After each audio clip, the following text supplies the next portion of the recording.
Good afternoon and welcome to UMedTV. My name is Kamal Arkan. In today's episode, we are diving deep into some of the critical issues shaping our world, from healthcare updates to the US economy, global affairs, and today we are going to also do a closer look at the breaks again, which we have covered this so many times before. So there are so many different things we are going to be able to cover. We got a title show for you guys, and I'm going to ask Sean to join me. We don't have any guest speakers today, so it's just us. Sean, how are you doing?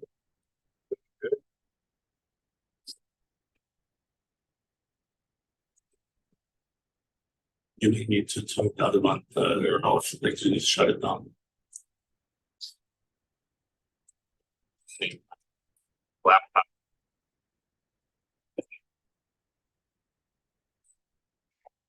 There you go. Much better angle. Been off for them for a couple of weeks, so it's Yeah, got some automation repairs done here, so everything's reconnected. And yeah, so we actually were off for 2 or 3 weeks as you were traveling. They're doing the repairs here. During that time, we did have some of our highlight premiere sessions, and then also I know you were able to start the Turkey version of our 2 p.m. live session, which I guess it was 8 or 9 p.m. your time. it was we did it earlier. Okay, so it Yeah. was prior to 2 p.m. here Eastern Standard. But yeah, so how did that version go? The initial Well, we got a lot of good reaction, good feedback from different people, and it's been actually what's probably most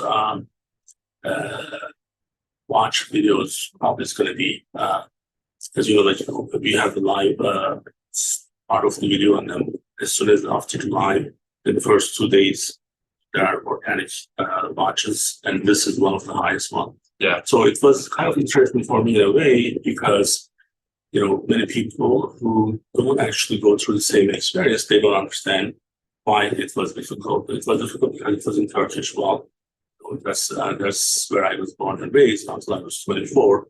So, but the problem is, in time, your default language is changing. So when someone like me who learned English after age 24, I had to put extra effort to get to where I am today with my English. And as you know, we deal with a lot of other people, with some of our clients, doctors, and some of your classmates probably from college. They still struggle if they have to learn the second language. So once you do that switch to the default being English, so I'll tell you something very kind of funny in a way. In my dreams, my mom, my dad, most of the time they speak English, and they don't speak any English, right? So that's then you're dreaming. that can freak you out. Like if you realize that it's a dream, or if it's not a dream, so like all of a sudden they start talking with an accent. Yeah. So you think everything is perfect there. So, well, because of that, it was kind of I was nervous, as you know, that we have been doing these for almost 2 years now. Prior to you, right, we had another year and a half when I was doing it. So, we don't get there's no. We're not nervous when we do it, but last week I was nervous. But I think we did a really good cover of United Medical, what United Medical does, especially for our employees who are hired in those offices. All the resources are in English. So I really wanted them to have something in Turkish so they can actually hear in their own language, so they have a good understanding of what we do. So the other thing is we were able to cover our bariatric program because one of our director of nurses in Turkey, IMK, was with us as well, and we were able to give updates on the bariatric, updates on the ACO case conferences. So, and finally, we were able to talk about Dr. Erdal's book. As many of you know by now, we are planning to, it's almost at the final stage. The book will be published in Turkish. My goal was to complete that when I was there, but we had some issues on the translation of the book. a couple of my really smart friends, they read it a little bit late. I wish they had read it earlier. So they came back to me with some major issues on the translation.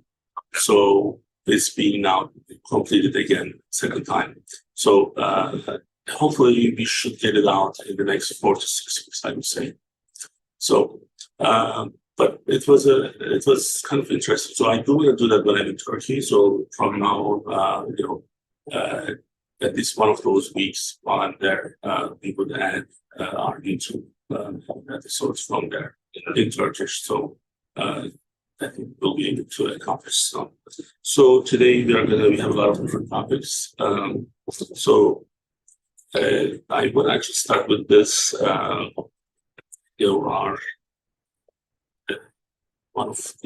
probably one of my favorite people, Elon Musk, when he was at Hotspot. The term that he used, the statements he made, it's kind of very similar to certain terms and phrases that I use in our trainings, in our business management, the business development with our executive team. A couple of my signatures, phrases are like, don't fit for perfection, or the perfection is the enemy of good. So if you can avoid it, enjoy it. So then one of the other things that I would always put the perception versus perspective, or perspective versus perception.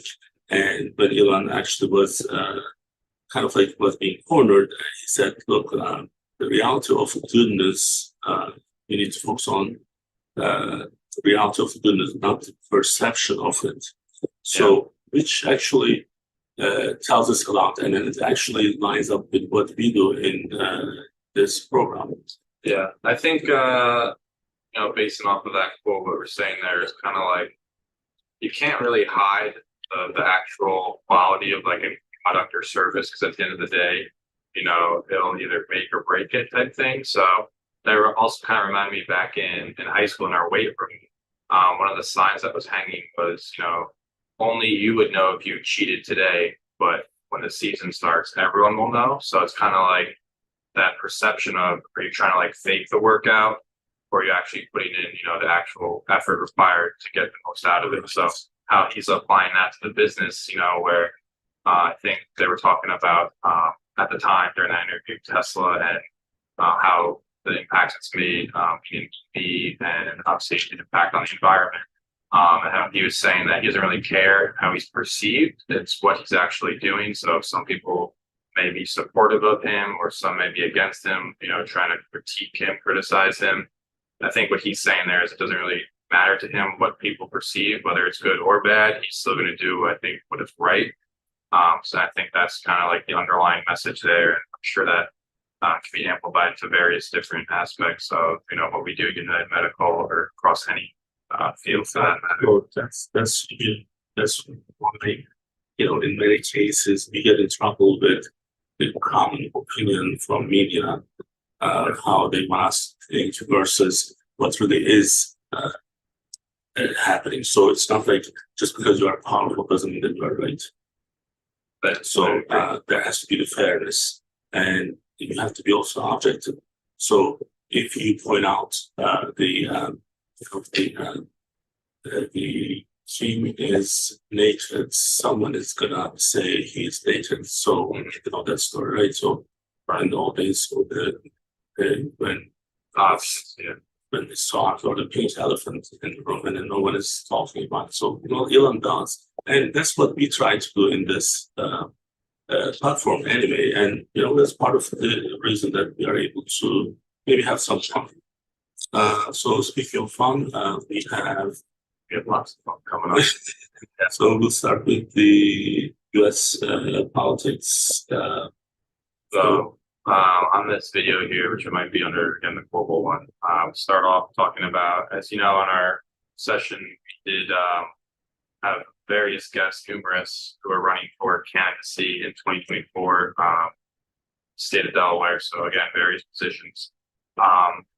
And the one thing that we're kind of keeping as like the underlying theme, like you're saying, is that transparency of put it all out on the table type of thing where whatever they want to share, here's your chance. We're giving you this platform to, be open with your ideas, what you're going to bring to the table, and how you're going to hopefully, if they win the candidacy, impact Delaware for the better. So one of the things that we're doing here now with this section coming up is talking about who we think, not necessarily who can run, but should there be some guidelines on those who can run? So are there certain maybe requirements or qualifications that you need to have, but also if you do fall under some categories, should you be omitted from having a chance to run? And then, So, well, one of the issues that we always discuss regarding this is the age of our politicians. So, someone whose parents are 73 and 83, I'm most likely able to relate to this. Your parents are younger than mine. Right? So, so the way that we look at it, actually, we put the survey out there. We got 94, 95 people responding in 24 hours. The question that we had was, in your perspective, do you believe there should be an age limit for individuals running for US presidency? So 76.6% of the people who answered this said, yes, there should be an age limit. So then we follow this with a second question and then ask this, in your opinion, should one be required to undergo and disclose a comprehensive cognitive health assessment as part of the eligibility criteria for the presidency? And even more interesting, this one, 91.2% of the people, there are 91 votes, then they said, yes, there should be one. Now, yes, this is only maybe 100 people, but if you take it to 10,000 people, I don't think these numbers are going to percentages of right? So now, if they're not going to change, then we know that there is an obvious issue that people are avoiding. There may be different reasons that they are doing this, but we know that this is an issue. So I'll tell you something very interesting. When I was in Turkey, my parents, they have their own real estate investments, so they get rents, and sometimes it's in my mom's name versus my dad's name. So one of the tenants didn't do what they're supposed to be doing, and then it's going to go through the legal process. So, we talked to our lawyers, and one of the things that they did is the power of attorney. Very quiet, power of attorney for the lawyer. And then they said, well, you can't just do it unless she has a mental health, cognitive health report. Well, I say she's 73, but she'll be 73 in January. So actually, she's still 72.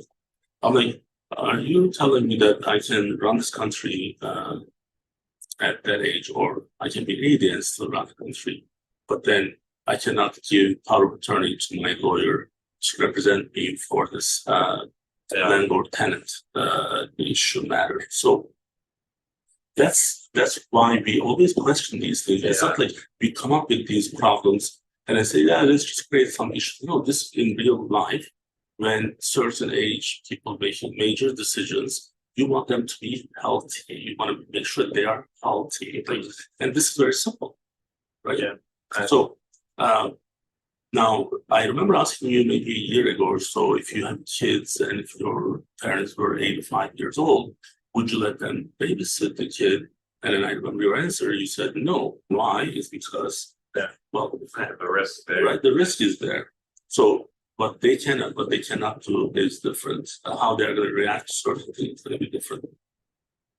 And this survey, just our own sort of source, is all they're telling everyone is that Republicans, Democrats, Independents, they are pretty much on the same page. But would they want to do anything? But when I hear Biden trying to run again, I get palpitation. I'm like, oh my God, like 82. Now it's going to run for another 4 years. He's going to be 86 if he's able to finish it.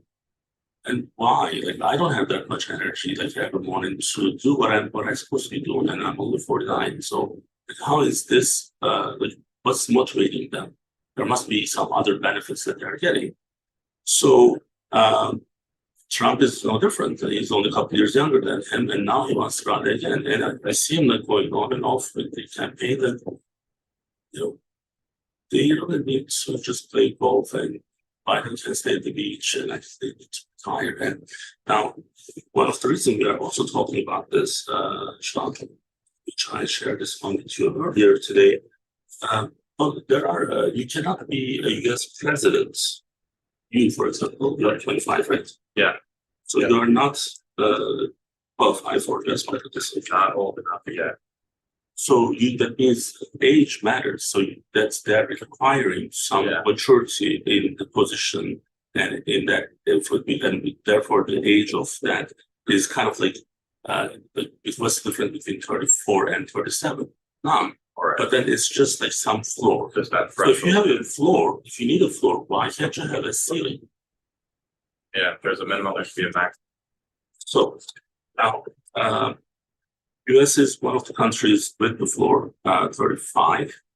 And then in India, no floor, no ceilings, Indian style. So in France, you have to be 18. So Germany, no requirement. And China, you have to be 45. Well, does that mean Chinese, they are kind of like maturing slowly, so they have to get another 10 years. Very wise, but so right, in Russia you have to be 35. So automatically, if you are telling that you as a 25-year-old cannot be the president, then I should make the counter argument by saying that you as a 75-year-old should not be running for that election. Just as simple. I think, I mean, obviously, a lot of learning comes through experience. So, I mean, you can read something, you read about it in a book, but until you live certain things, you don't get that experience. So I can understand how there is that minimum where, hey, you at least have to have some sort of life experience, be aware.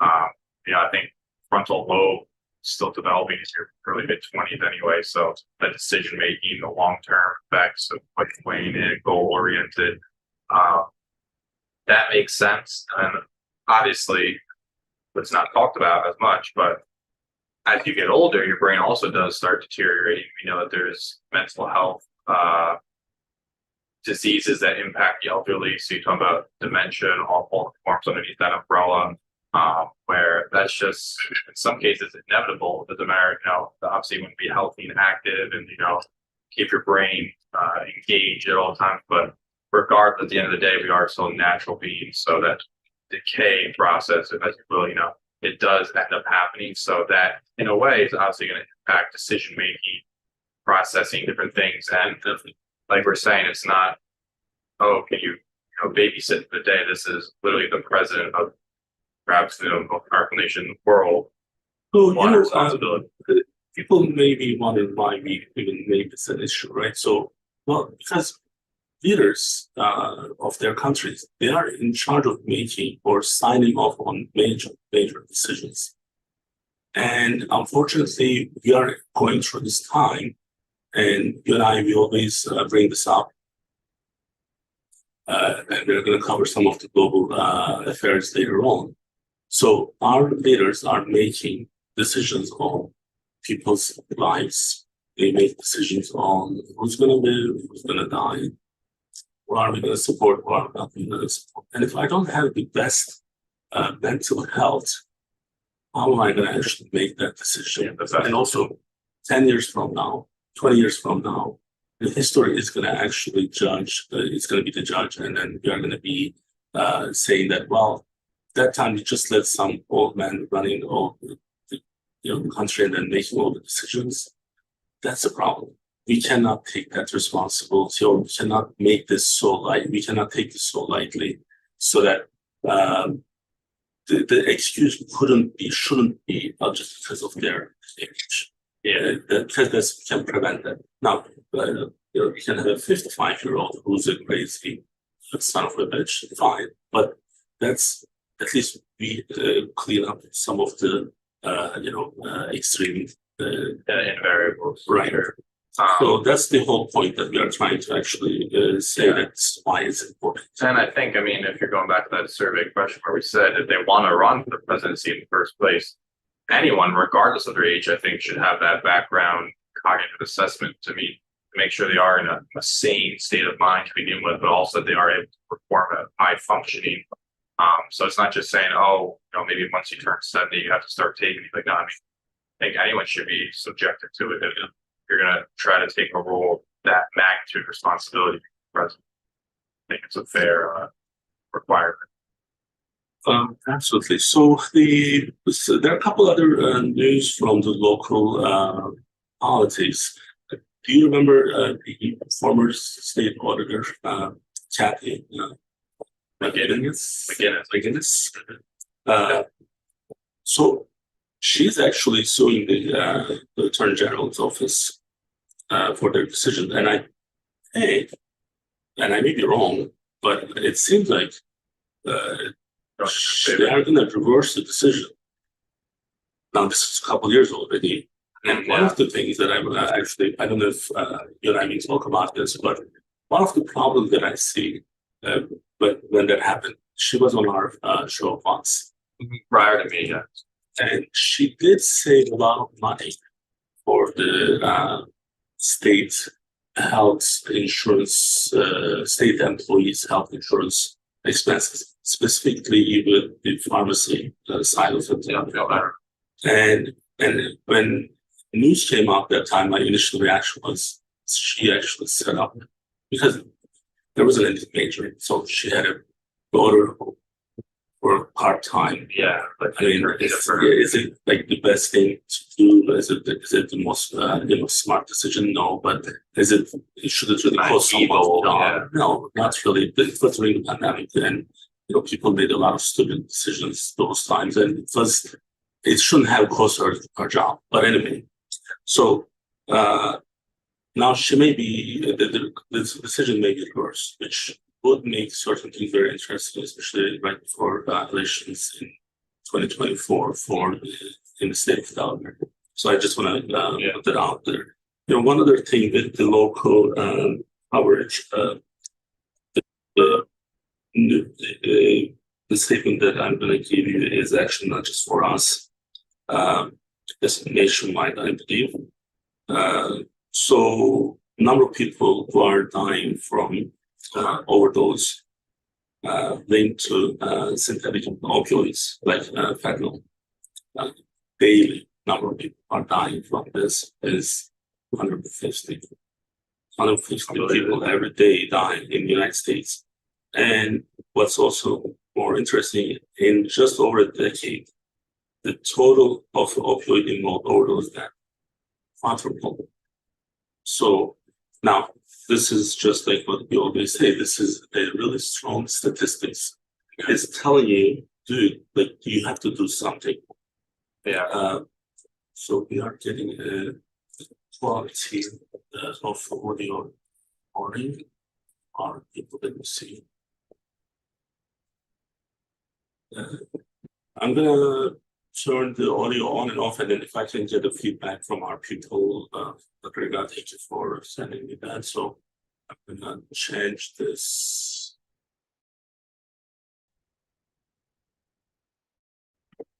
Is it better? The audio is better now? And maybe because it's raining. I just got that message from Dr. and I just want to make sure because it's difficult to fix it later on. Well, hopefully it was only just recently. A lot of good things to say. So let me maybe just repeat that part and you can fix it later on. Yeah. So currently, more than 150 people are estimated to die each day. Each day, 150 people dying from overdose linked to synthetic opioids like that. 150 people die each day in this country. Now, another statistic that's supporting the opioid crisis is just a decade ago, the total opioid involved overdose deaths quadrupled. Now, what I was saying is this statistic is telling you that we have a major issue. We have a major issue. So if we don't do anything now, then they're going to make very big mistakes. So this is a real issue. Now, this is one of the reasons that, remember, in September, we were going to go out to Philly and do some of our own video production to make sure that, because some of the videos that we see with the from this population is hard to believe. So, and I always question those. But so there's only 30 minutes from here, and we should really still do that. So this is going to affect our future. These people who are dying, there are kids, there are friends, there are parents, there are siblings, and this is a crazy warning. And any politicians who are watching this, I will bring stuff with our future guests. Next week we have Anthony Hall. Following week we have Lisa Rochester. This is an issue that we immediately have to do something. And as a healthcare provider, I think we're in at least we are more responsible and are maybe in a good position to do that. Yeah, no, that was one of the concerns. Obviously, we remember going back to, I think it was when Biden approved having like those safe spaces for them to like inject. I think it was more out west, like Portland and whatnot, but just on how many people are just addicted to that, where you have like the medical staff, I guess, to observe. So hopefully it would be a safe high, as opposed to also the clean needles. It was an industry, right? There was a block, right? Or like a safe. There was a safe space where they could safely, use against clean needles and hopefully not overdose. But I mean, relying on that as a method as opposed to getting at the source. I don't know what the Band-Aid fix versus. But regardless, still a very important issue. I think that should be addressed and hopefully solved to the best of our ability. Because I know we also mentioned too, when you say like driving through, and sometimes some of those traffic lights where you see the people just like slumped over, hunched over. Not every homeless person is on drugs, obviously, making that statement, but sure, it does not help one state. So, should we go on to global affairs? Yeah, so we have, as you mentioned, the BRICS, part of the global affair, and then also a little bit related back to Elon Musk talking about how the U.S. is hopefully the production of electric vehicles going to try to not rely on China for like a security purpose, and also, I guess, keep jobs here. But I think that's something that was one of the topics we also mentioned. I think it was with Senator Townsend and a few others where we bring up the electric vehicle and how feasible is it to, I know even Delaware wants to switch to all cars being which we had some reservations. So if everyone goes to electric cars right now, I don't think there's a infrastructure that can support that. Yeah, that's what they're saying.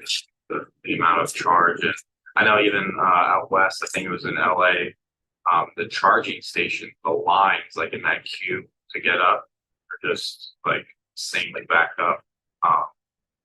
Which obviously the line to get gas is not. Now, we start with BRICS.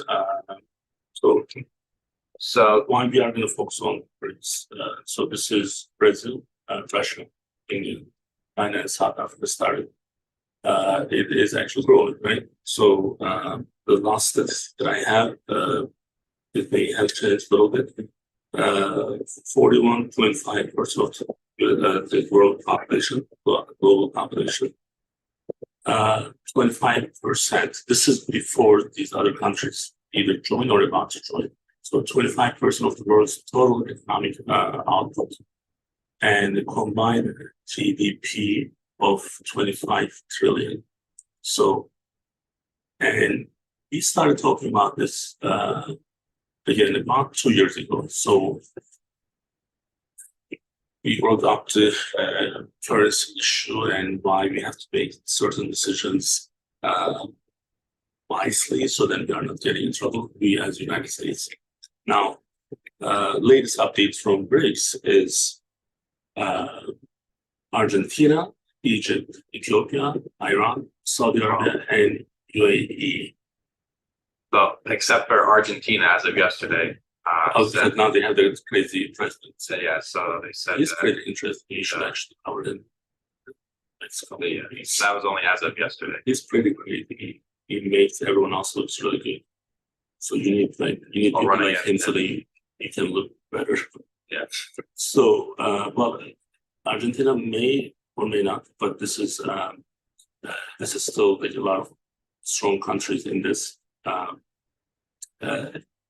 There are six. Well, actually, they are admitted. So that if the Argentina doesn't want to be, then they need to actually take an action to be off. So it's not like they're in transition. So they are already admitted to the group.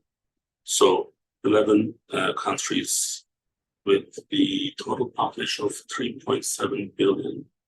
Now, why is this important for us? And then I always say why we talk about US economy, why we talk about global affairs. Like some issues may look unrelated to healthcare. Well, you're wrong, because everything is related to healthcare. So if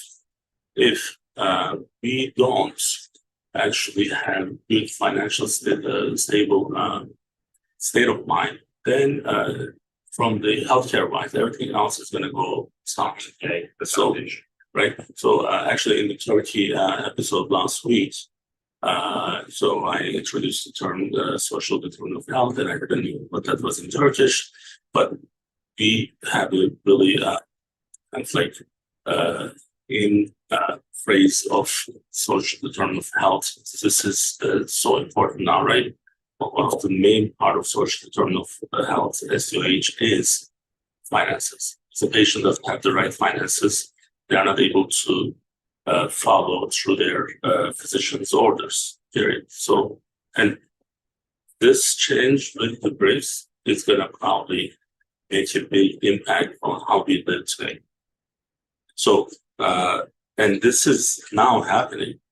It's not like 2 years ago when I brought this up, and then I remember talking to you about this, and you are always supportive. I'm not going to take that credit away from you, but I can see why you kind of question why you're even talking about this. Why is this matter? Is this going to even happen? I had the same discussion with one of my family members that time, and he's one of my favorite people. So I should say that first. But my brother-in-law, he didn't agree with me that BRICS was going to be this strong initially, at least.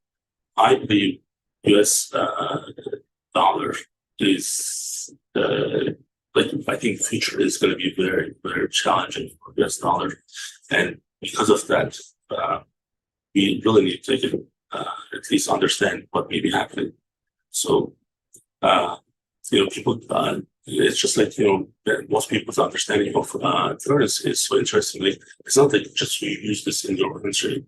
So, in order to buy and sell stuff locally, you have to use these currencies, and US is the local currency. US dollar is the local currency.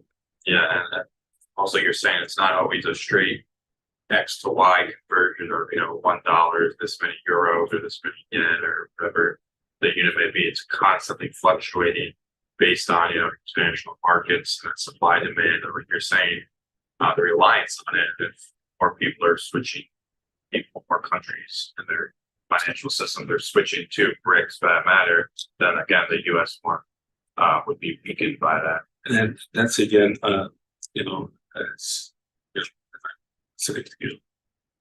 what I remember is the earlier part of our conversation why people, the leaders of our countries, decisions that they are responsible for, why it's important, because we as United States use global currency power as a punishment.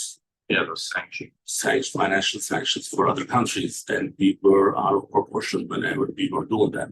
So now there is this other group is getting stronger every day. So that is going to actually put us in the US dollar in a big jeopardy.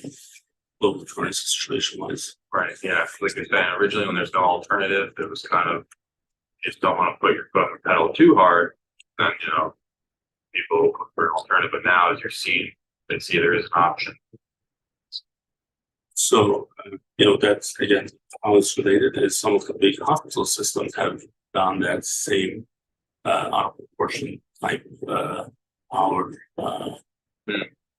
but the private practice, well, we had this in Delaware, Christian Hospital, the surgeons, they are still doing that. When we came up with the Accountable Care Organization for Medicare in 2015, Christian Hospital said, well, let's do this together, 50-50, right? Well, we are private practice, we are entrepreneurs, I need to be in charge. There is we never keep control of it. Well, then you just want my I don't want to have work force, but then you don't want me to be responsible for management. So then what Elon Musk said, go F yourself. So that's what he told Christiana. And then they did the same thing with our surgeons. We had a group for emergency calls and group code surgeons for emergency care. And then they started hiring people from us while we were providing services. We have a contract in place, and they hire people from us, just like surgeons.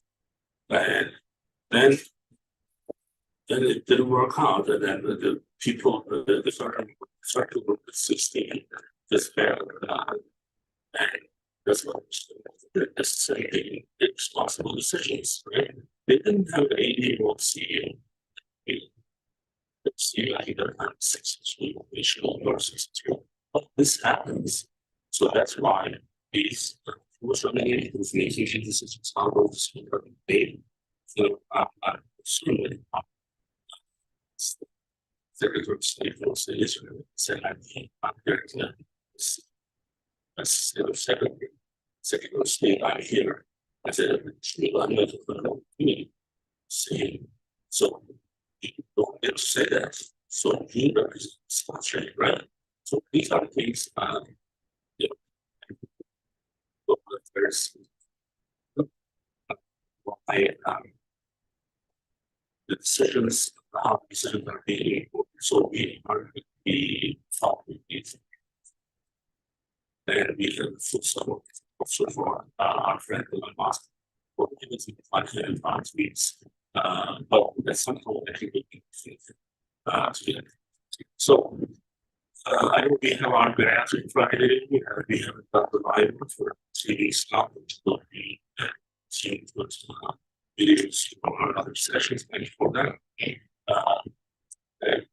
One, I will actually finish today's session. Figure out working. I think it's working. So hopefully, I know some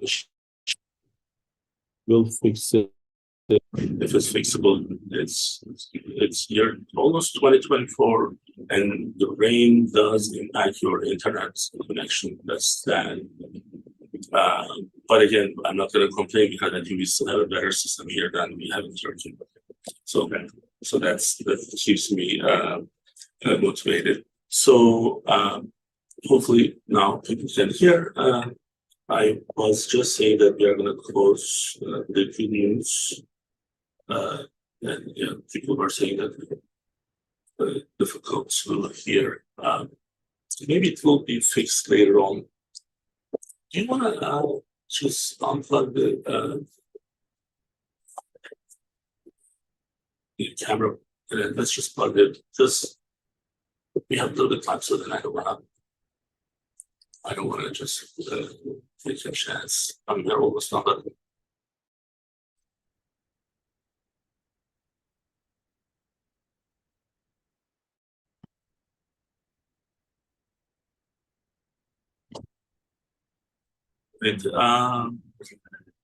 Is this better? Even Anthony said it's really bad.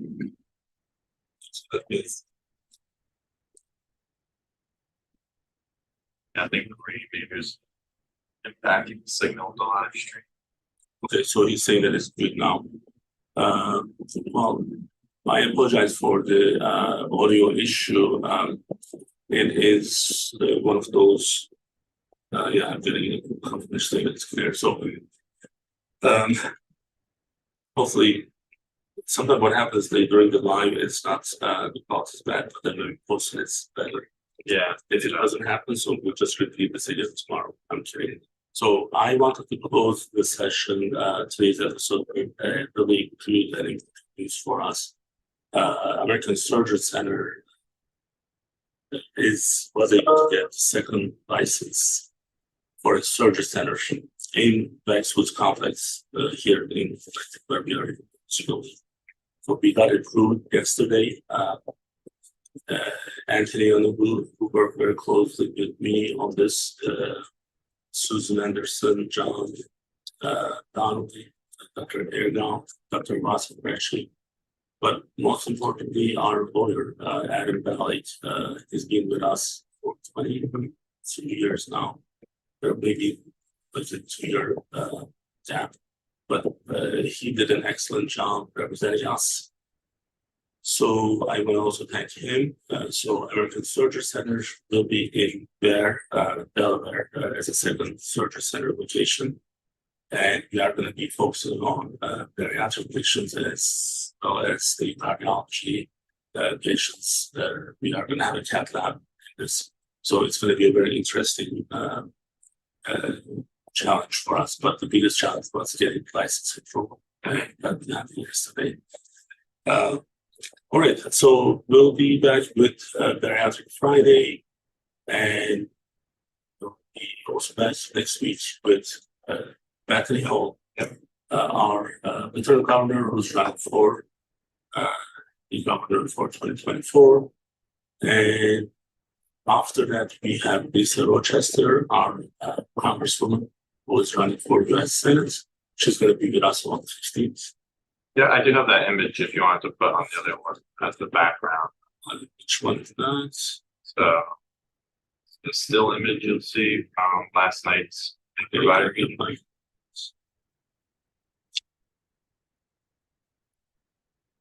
Not that guy.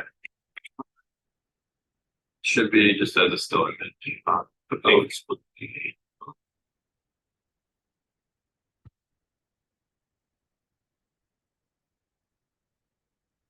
well, it was on the bottom of it, so it's be.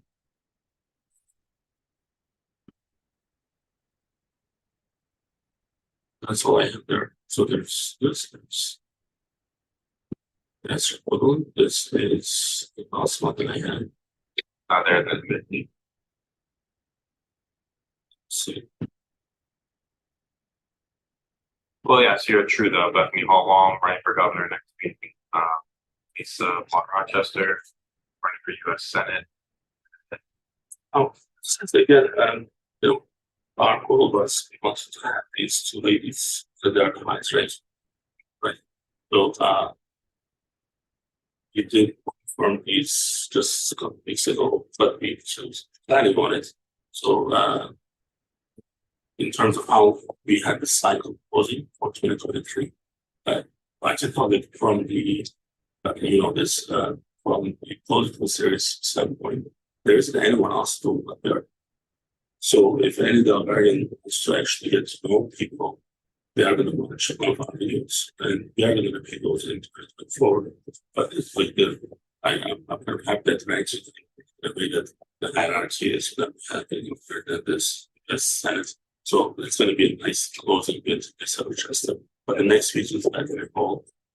She's an incredible woman. She's going to be a great governor, and will be asking her a lot of questions. And if anyone has questions ahead of time, they can always send it to us. Yeah. So I know I forgot one thing. So I was going to do that in the beginning, but we had technical difficulties. And then you did say, so my office got painted, and I'm thankful for that. But some of the connection issues maybe it's happening because of that. But we have a new member in the UM family, but this is one of our furry furry friends. friends. So Yes. Sean adopted puppy Adopted, from yeah. Brandywine. Brandywine Valley, down in Dover. Congratulations. I drove down to get him. He drove back. Not a joke. He likes to grab the wheel. You know, I have to tell you, it's an incredible thing that we did.